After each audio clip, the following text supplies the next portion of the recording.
एक बार फिर हाजिर हैं जी ਆਪਾਂ ਨਵੀਂ ਵੀਡੀਓ ਨਾਲ। ਸਭ ਤੋਂ ਪਹਿਲਾਂ ਤਾਂ ਵੀਡੀਓ ਦੇਖਣ ਤੋਂ ਪਹਿਲਾਂ ਤਾਂ ਜੀ ਆਪਣੇ ਚੈਨਲ ਨੂੰ ਕਰੋ ਸਬਸਕ੍ਰਾਈਬ ਤੇ ਫੋਲੋ ਜੀ ਨਵੀਆਂ ਵੀਡੀਓ ਦੇਖਣ ਲਈ।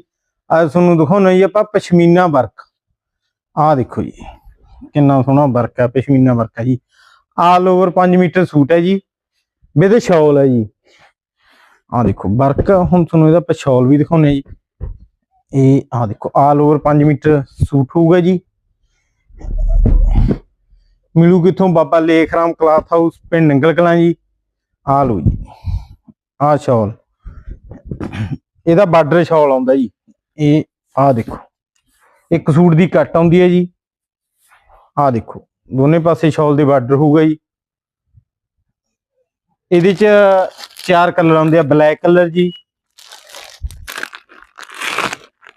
ਇਹ ਨਾਭੀ ਤੇ ਸਰਦੇਈ ਜੀ। ਮਿਲਦੇ ਆ ਜੀ ਕੱਲ ਨੂੰ ਨਵੀਂ ਵੀਡੀਓ ਨਾਲ। ਤੁਹਾਡਾ ਬਹੁਤ ਬਹੁਤ ਧੰਨਵਾਦ।